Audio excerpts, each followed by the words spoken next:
Каким бы запоминающимся ни было событие, со временем какие-то важные детали забываются и выпадают из поля зрения. И как будто бы образуется белое пятно на карте. Редакция Dicky Media World начинает серию видеоочерков о ключевых моментах начала творческого пути Димаша Кудайбергена, чтобы напомнить тем, кто был свидетелем, и рассказать тем, кто присоединился позже, интересные, но слегка забытые истории, которые сопровождали становление творческого пути этого замечательного артиста. Мы начинаем с «Бастау», первого большого сольного концерта Димаша, ставшего его триумфом на родине после грандиозного успеха в Китае. Министерство культуры Республики Казахстан поручило постановку шоу успешной креативной группе из Украины А6 Idea под руководством режиссера Андрея Еремина. В 2017 году в ее команду входила также Анна Обаянская. Сегодня наш гость Андрей Еремин, главный режиссер-постановщик шоу «Бастау». Я занимался всегда параллельно в своей жизни, занимался танцами. При всем, что я когда-то начинал, бросал, потому что, во-первых, в моем городе это было как-то так не по-пацанячьи. Ты же донецкий парень, ты что, какие танцы, эти три кошки обтянутые. Это было реально стыдно. И несколько лет я даже занимаясь танцами, я не мог сказать друзьям о том, что я там занимаюсь танцами. И мне было стыдно даже выходить на сцену где-то в каком-то районе с концертом, потому что, блин, там пацаны наши сидят.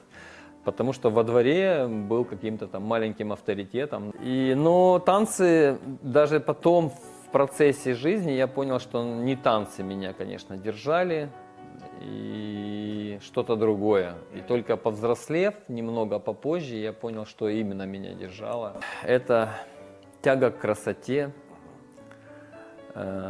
красивое окружение, красивая обертка, красивые фонарики, красивые женщины, красивые девушки вокруг.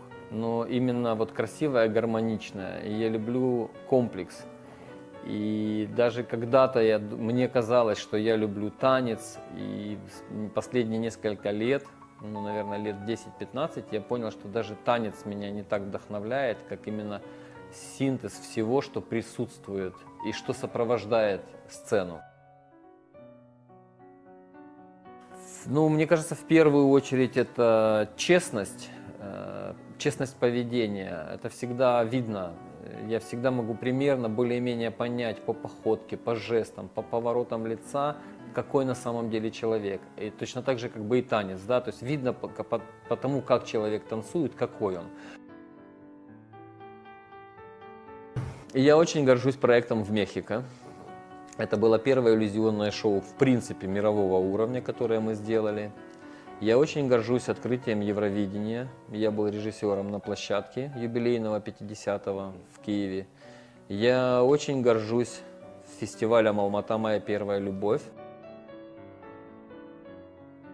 Мне кажется, она не отличается по схеме производства, она отличается по цензуре больше. Но она отличается, может быть, даже где-то в каких-то моментах в хорошую сторону. Я расскажу свое первое ощущение. Я когда прилетел сюда на первый проект, я делал «100 песен Казахстана», телепроект, и я был поражен, когда в студии сидели люди от 10-12 лет до 60-50, они знали все песни народные, они знали все творчество, они знали всю культуру. Вот для меня это было первое откровение, что во многих странах отсутствует напрочь, оно вырублено там.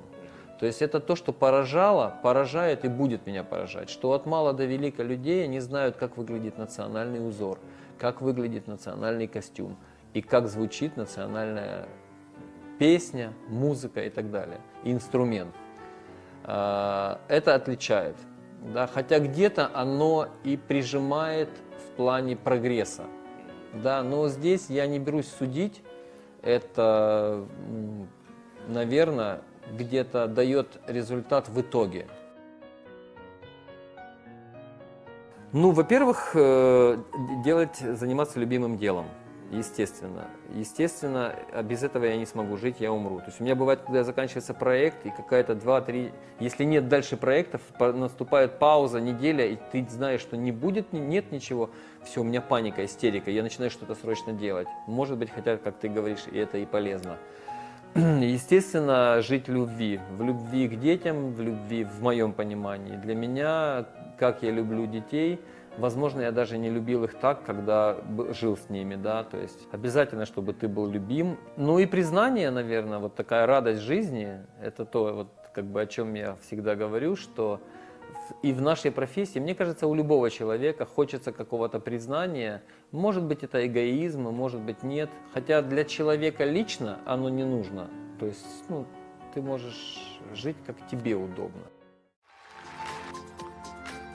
На пресс-конференции, посвященной концерту Бастау, Андрей Еремин и Канат Айтбаев сообщили, что при составлении концертной программы учитывались мнения будущих слушателей. С помощью фанатов Димаша была выбрана песня «Акуин», которую певец исполнил в дуэте с оперной певицей Майрой Мухаммед-Кызы.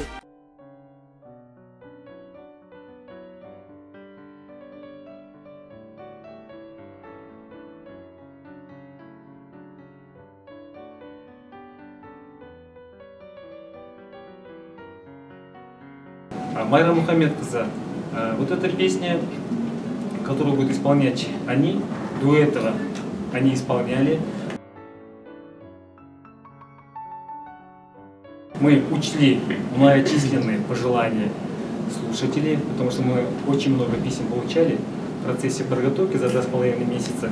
Пришлось внести многие коррективы и остановились на этой песне «Акум». Эта песня тоже, по идее, Андрея Еремина, очень красиво преподнесена. Вы увидите.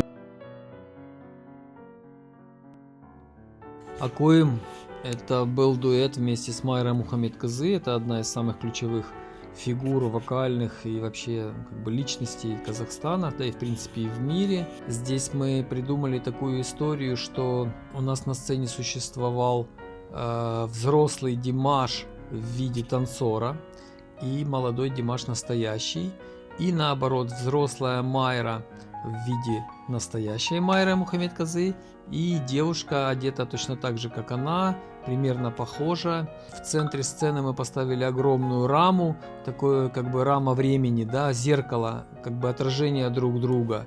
Номер был построен на том, что Димаш с Майрой пел, молодой Димаш с взрослой Майрой пели, а танцоры, взрослый Димаш с молодой Майрой танцевали. То есть мы здесь немножко попытались нарушить время, подровнять немножко разницу в возрасте, но выставить их на один уровень в плане эмоций. И тут здесь как бы вот этот зеркальный портал, он послужил, ну, наверное, какой-то границей времени, на которое, в принципе, люди не обращают внимания, если они заняты творчеством, если они находятся в экстазе шоу. Поэтому вот это взаимодействие между вокалистами, оно было минимальное, но в конце они входили в это зеркало и как бы нарушали вот это, как бы, теорию времени.